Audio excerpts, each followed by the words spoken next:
Oke guys, welcome back to Daily Charting with Toshi, di mana kita akan daily chart your favorite cryptocurrencies.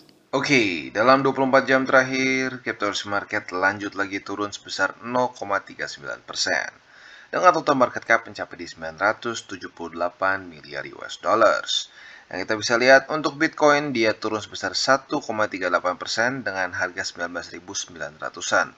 Dan sepertinya hari ini Bitcoin gagal daily close di atas dari 20.000 ya. Untuk Ethereum dia drop lebih signifikan sebenarnya sebesar 2,27% dalam 24 jam terakhir di 1561 ya. Jadi kemarin yang short di 1600-an rada lega ya. Dan hari ini kita akan gabungkan sesi 1 dan sesi 2 ya karena gua sore ada urusan. Lalu selanjutnya untuk BNB kita bisa lihat dia koreksi sebesar 1,2% kalau kita buletin. Lalu XRP sebesar 0,64%, Cardano sebesar 0,12, ini lumayan bagus bertahannya ya. Lalu Solana sebesar 1,78 dan Dogecoin sebesar 1,77. Nah, kita bisa lihat bahwa kemarin dua data penting ini udah keluar tentunya ya, nggak ditunda. Kayaknya nggak pernah ditunda sepanjang masa ya. Jadi yang pertama itu adalah non-farm ya. Nah, non-farm ini positif untuk USD ya, dia lebih tinggi daripada 300.000. Kita bisa lihat di sini. Better than expected ya, berarti USD-nya meningkat secara demand. Tetapi unemployment rate-nya dia lebih buruk daripada perkiraan atau 3,7. Jadi data kemarin itu bisa dibilang mix ya. Ada yang bagus, ada yang buruk untuk USD. Awalnya kita bisa lihat Bitcoin sempat naik dulu, naik dengan cukup signifikan sebenarnya ya. Apalagi waktu datanya keluar, waktu si unemployment ini keluar datanya, itu sempat lumayan naik sampai sekitar 20.400 mungkin paling tingginya ya, kita cek. Iya benar, 20.400. Tetapi setelah itu ya, dia mulai ketahan oleh MA50 ya, ketahan oleh MA50 di 4 hourly chart ya, dan mulai turun ya. Sekarang kembali di bawah dari 20 ribuan. Jadi mungkin akhirnya at the end of the day orang masih ngelihat bahwa oh ini mungkin pumpnya nggak terlalu kuat ya, momentumnya nggak terlalu kuat, akhirnya mungkin mereka melepas posisi long atau buy mereka ya. Jadi kurang lebih seperti itu overallnya. Untuk yang hari ini ya, untuk hari ini kita bisa lihat data mungkin nggak terlalu ada yang ekstrim penting ya. Di US kita bisa lihat semua importance-nya paling dua aja ya. Lah ya, bisa dibilang hari ini kita nggak ada data yang super penting ya. Nah sekarang kita akan langsung ke chart. Untuk chartnya kita bisa lihat bahwa Bitcoin ya daily close-nya di 19.993, berarti yes di bawah dari 20.000. Setelah 2 hari di sini berhasil close di atas dari 20.000. Ya, jadi lagi-lagi Bitcoin masih dalam satu kondisi yang cenderung sideways. Tapi ya, gue takutnya ini menjadi satu daerah supply. Karena pada faktanya kita bisa lihat secara momentum masih cenderung bearish, membuat lower low, lower high, lower low, dan ada possibility membuat lower high lagi. Nah, gua sih harapannya tuh kemarin tuh dia bisa retest atau tembus 20.800 dengan cepat supaya dia bisa masuk ke price range di sini. Nah, lebih aman kalau dia sideways di sini. Tetapi kita bisa lihat bahkan sekalipun belum kena dia di 20.800 dan EMA20 sudah semakin mendekat. Jadi jujur ini secara struktur makin mendekati satu daerah supply, which is not good ya. Nah, selain dari itu juga untuk PR-nya ya lagi-lagi mereka nggak menyelesaikan ya. Jadi untuk short term-nya ya kita tinggal tunggu saja ya, karena ya kita lihat nih EMA20 apakah akan menghajar BTC atau tidak ya, itu untuk short term-nya. Untuk long term-nya kita tahu bahwa masih jauh banget dari PR dia, yaitu di MA200 weekly di 23.100-an ya. Nah, jadi selama kita masih belum berhasil ke situ, sayangnya menurut gue masih jauh dari buluran ya. Nah, jadi kurang lebih seperti itu, dan mungkin PR untuk long termnya adalah jangan sampai weekly close mulai di bawah dari 19.200. Karena kalau sudah mulai di bawah dari situ, kita akan lanjut lagi membuat suatu lower low. Dan kalau ini jadi lower low, maka skenario double bottom kita gagal ya. Jadi gue udah bahas sebelumnya, harapan terbaik kita untuk cryptocurrency market adalah ini menjadi double bottom ya. Ini menjadi double bottom dan lanjut lagi ke atas. Nah, kalau ngomongin double bottom, tentunya kita tahu bahwa indeks dolar kita berharapnya double top ya. Berharap double top, tapi pada faktanya kita bisa lihat dia malah tembus. Jadi ya lagi-lagi kalau lo mau lihat korelasinya negatif atau enggak ya ini jelas banget ya. Bitcoin kita harapannya dia double ini ya, double bottom nih, secara weekly-nya double bottom. Untuk indeks dolar nih kita berharap dia double top. Jadi literally ini membuktikan bahwa indeks dolar dengan BTC ini benar-benar korelasi negatif ya. Nah, ternyata kalau kita lihat kemarin ini sempat terjadi pelemahan yang cukup signifikan untuk indeks dolar. Tetapi hanya jadi weak saja sayangnya ya. Jadi dia lanjut lagi ke atas. Jadi ya kalau menurut gua ya secara teori gua mungkin benar awalnya orang kan nunggu unemployment rate untuk lebih tinggi ya. Dan benar dapat data lebih tinggi. Kita bisa lihat di sini ya. Data unemployment rate itu kemarin lebih tinggi daripada yang di forecast-kan. 3,7%. Tetapi karena sudah berapa lama kok market nggak lanjut lagi naik, akhirnya orang mungkin lose confidence dan akhirnya mulai menutup posisi mereka. Jadi lagi-lagi seperti yang gue bilang ya, masih sampai sekarang vibe-nya bearish ya, overall-nya makronya masih cenderung bearish. Diperparah lagi kalau lihat sekarang Rusia Ukraina semakin panas ya. Di berita kita bisa lihat berapa kali Rusia mulai menyerang lagi Ukraina. Dan sebenarnya gini, bisa dibilang perang nggak pernah bagus buat ekonomi. Tetapi yang lebih parah lagi adalah Rusia dan Ukraina itu adalah salah dua dari negara yang paling berkontribusi dalam urusan kalau untuk Ukraina itu soal makanan ya, mereka tuh penghasil kalau nggak salah gandum dan apa yang terbesar gitu di Eropa. Untuk energi itu Rusia. Jadi ya kacau ya, maka normal lah kalau di Eropa sekarang headline inflationnya double digit ya, karena ya kacau seperti itulah kurang lebih ya. Jadi lagi-lagi secara makronya nggak terlalu bagus ya. Dan otomatis ini juga membuat seperti Nasdaq, S&P dan kawan-kawan juga kembali muntah berak ya. Kita bisa lihat di sini ya. Ya semuanya hancur lagi, drop lagi ke bawah. Ya, jadi lagi-lagi bukan hanya kripto, ini macroeconomics ya. Dan apa namanya yang kita harapkan lagi-lagi masih ada yang nanya soalnya. Ya sorry buat lo yang mungkin udah sering banget dengar, karena masih ada yang nanya. Apa yang kita harapkan? Yang kita harapkan adalah the Fed yang mulai geser menjadi dovish ya, karena sekarang masih cenderung hawkish. Terakhir kali speech dari Jerome Powell itu ya kita bisa lihat sendiri ya, dia malah warning akan ada pain ahead, dan itu membuat market hancur berantakan. Kalau nggak salah di saham Amrik ya, saham-saham Amrik itu minus sampai 1,2 triliun US dollars hanya karena statement dari the Feds yang cenderung hawkish ya. Jadi sebelum itu berubah sulit untuk ini bull run. Dan selain dari itu mungkin yang kita butuhkan juga adalah perdamaian di Eropa, atau lebih tepatnya Rusia Ukraina ya. Karena itu sangat mempengaruhi sekali seluruh ekonomi di Eropa ya. Jadi kurang lebih seperti itu gambaran makronya ya. Buat buy limit kita akan bahas di belakang. Nah, sebelum kita lanjut, gue ingatkan DCWT ini bukanlah financial advice, bukan juga bagi-bagi sinyal. Tujuannya untuk edukasi, dan cara terbaik untuk mendukung TCI bisa macam-macam, ya. Bisa subscribe, share our video, dan juga bisa menggunakan link referral kita di bawah, ya. Dan sebelum kita lanjut, kita akan dengar dulu pesan-pesan dari sponsor kita pada hari ini. Oke, dan sebelum kita lanjut DCWT kita pada hari ini, ada berita bagus dari OKX, di mana kita bisa mendapatkan mystery box yang nilainya up to 10.000 US dollars. Ya, cara kerja seperti apa? Mudah. Kita invite teman kita, ada new user login, dan kita bisa claim reward kita. Ya, step 1, kita invite teman kita dengan invitation poster kita atau link. Ya. Dan yang kedua, saat teman kita login, ya hanya login saja di OKX app selama 30 hari setelah registrasi, both lo dan invitee-nya akan mendapatkan mystery box. Nah, apabila teman lo mengkomplit single deposit, ya ini di luar dari yang step kedua ya, lebih dari 50 USD, kalian akan mendapatkan lagi satu mystery box lagi. Ya, jadi ada dua cara nih ya, bisa double. Nah, setelah itu, semua mystery box ini bentuknya ya, hadiahnya ini dalam crypto rewards up to 10.000 US dollars. Rewardnya bisa macam-macam, ada BTC, ETH, OKB dan seterusnya ya. Nah, setelah itu kalian juga bisa mendapatkan lagi surprise mystery box untuk yang kedua, kelima dan ke-10 dan seterusnya. Ya, jadi buat lo yang tertarik dan belum punya akun di OKX, jangan lupa bisa cek link referral kita di bawah. Oke, dan kita akan lanjut ke buy limit untuk Bitcoin. Dan seperti biasa kita bisa lihat belum berubah. Ya, buy limit pertama kita masih di 19.200-an. Ini merupakan struktur dari, ya bisa dibilang weekly all time high di 2017.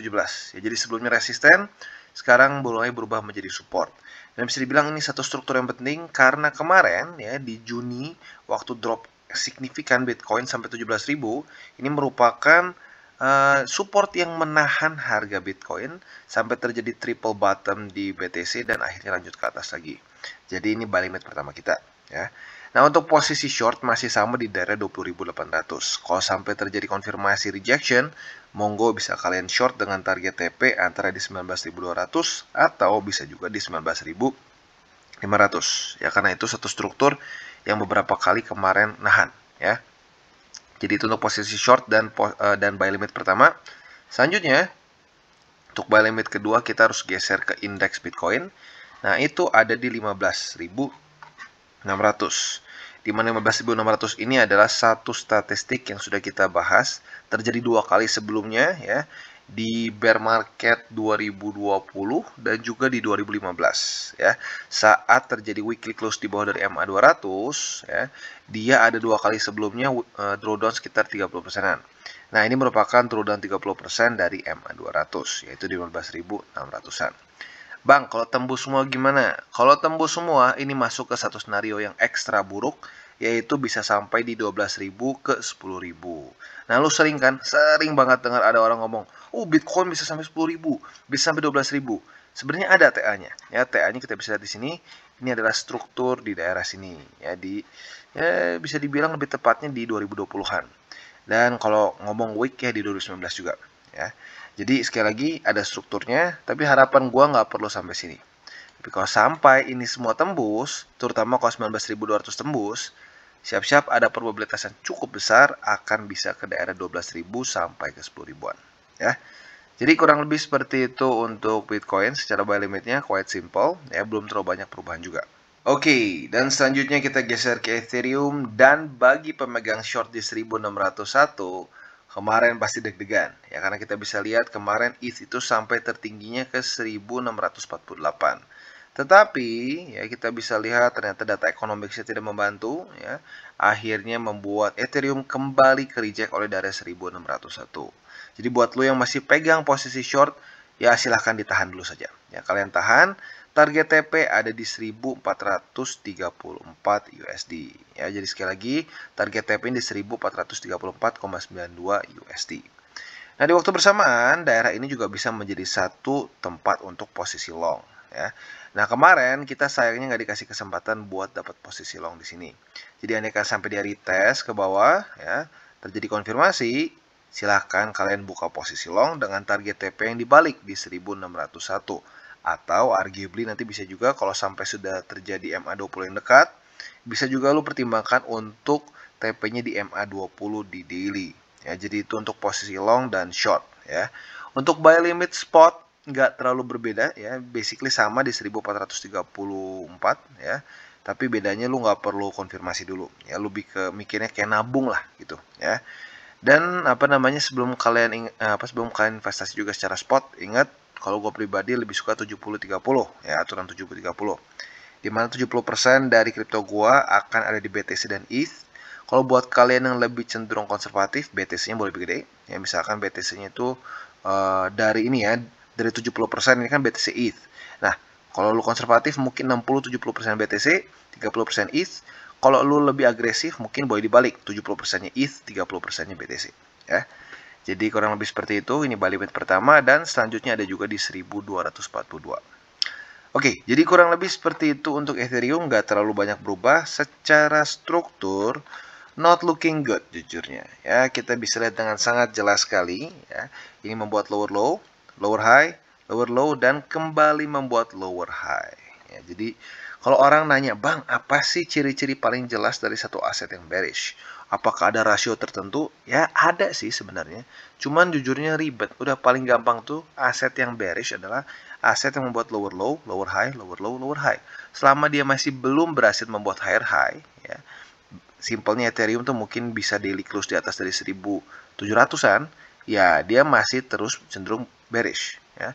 Nah, tapi kalau dia mulai berubah secara struktur dari lower low, lower high jadi higher high, higher low, nah itu ada kemungkinan bisa reversal, ya. Jadi kurang lebih seperti itu untuk Ethereum. Oke, dan selanjutnya BNB. Untuk BNB kita bisa lihat kemarin dia retest atas bawah, ya.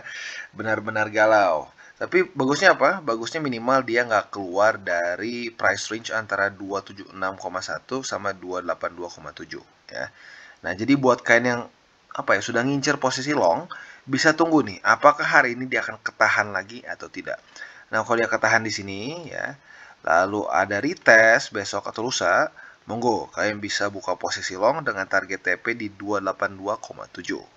Nah, selanjutnya kalau masih terus main di sini ya udah enak nih buat para pemain futures. Bisa long, short, long, short, long, short. Selama ini lumayan bagus, lumayan bagus. Paling inilah, ini yang nggak terlalu bagus ya, sempat tembus sedikit. Tapi overall masih cenderung nahan.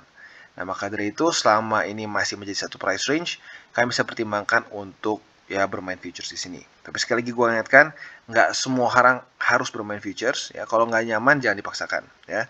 Yang pasti jangan asal-asalan rata kanan semua. Yang ada ujung-ujungnya portofolio lu yang rata ya.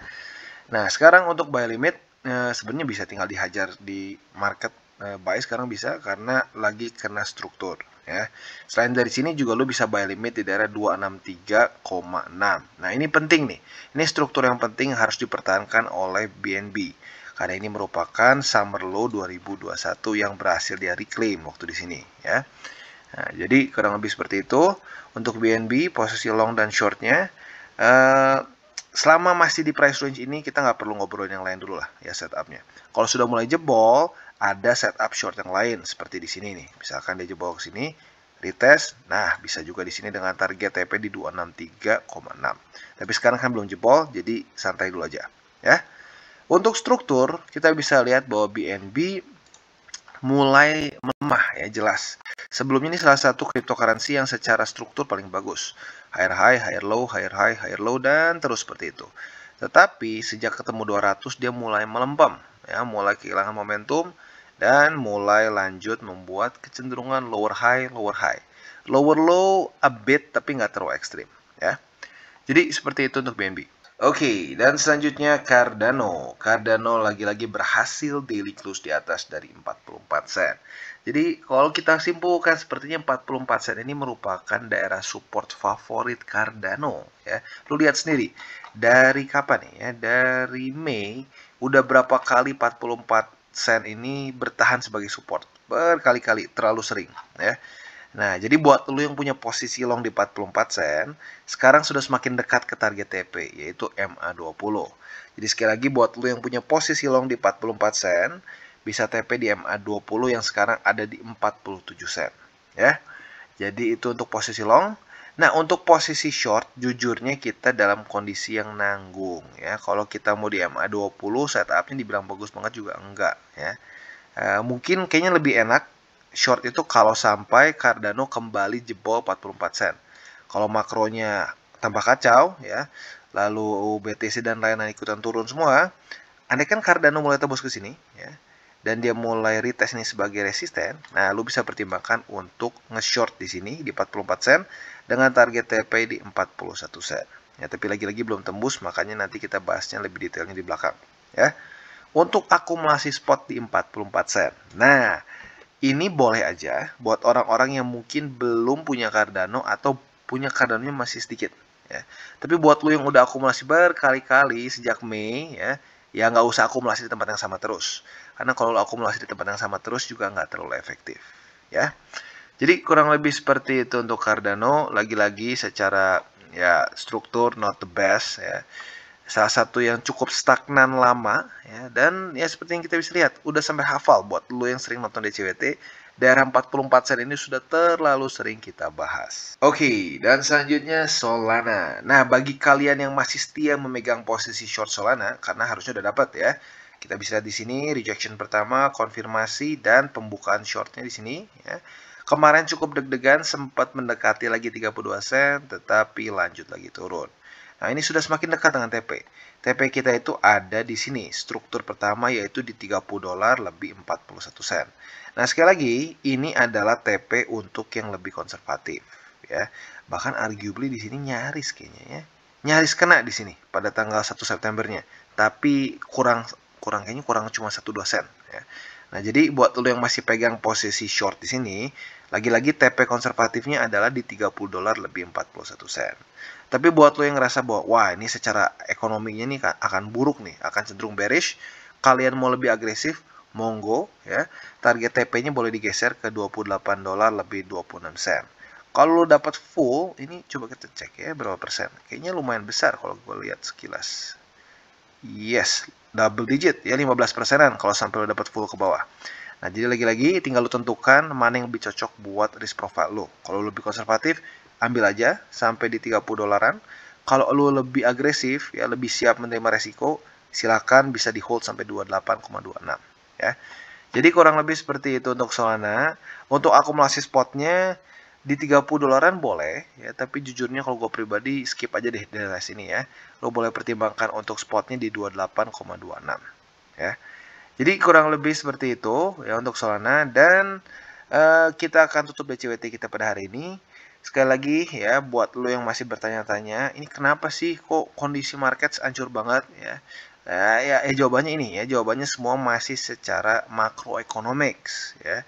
Semua masih cenderung dalam kondisi resesi lah kesannya ya. Walaupun Amerika masih belum mau mengakui, tapi ya kita bisa lihat 2 kuartal berturut-turut minus GDP-nya. Ya, otomatis itu salah satu technical terms untuk ya resesi ya. Nah, tetapi ini akan tambah parah saat nanti US akhirnya mengakui ya, kalau dia mengakui dia resesi, ada kemungkinan market akan drop. Dan ya tinggal kita lihat nih kondisi unemployment rate-nya. Kalau makin banyak yang nganggur di Amerika dan inflasi mulai terkontrol, itu harusnya berita bagus buat kita pemegang cryptocurrency dan yang mungkin risk on asset in general. Tetapi kalau pengangguran meningkat, inflasi stay juga tinggi, nah itu yang buruk ya. Kalau itu terjadi akan masuknya ke stagflation. Nah itu bisa jauh lebih lama dan jauh lebih annoying ya. Harapan gue sih nggak seperti itu ya. Jadi harapan kita kalau mau dibikin super simpelnya adalah Amerika secepat mungkin inflasi turun dan makin banyak yang nganggur ya. Dan harus dua-duanya terjadi seperti itu. Nggak boleh cuma banyak yang nganggur inflasi tinggi. Kalau itu terjadi ya tadi stagflation ya. Jadi, ini cukup bikin deg-degan jujurnya ya. Oke guys, jadi itu adalah akhir dari segmen DCWT kita pada hari ini. Dan jangan lupa bagi kalian yang merasakan manfaat dari segmen ini, jangan lupa untuk share ke teman-teman kalian. Dan apabila lu pengen mensupport channel kita, ya TCI, jangan lupa untuk menggunakan link referral kita di bawah. Nggak wajib ya, tetapi apabila lu menggunakan link referral kita di bawah, ada macam-macam ya, dari Bybit, Huobi, Maxi, toko kripto, dan banyak lagi. Ya, walaupun nggak wajib, tapi kalau menggunakan link referral kita, lu secara langsung membantu perkembangan dari TCI. Dan satu lagi, jangan lupa juga untuk join Telegram group kita, di mana kita bisa ngobrol-ngobrol santai mengenai dunia cryptocurrency secara 2 arah. So, jangan lupa untuk like, subscribe, klik the bell icon, and see you on the next video.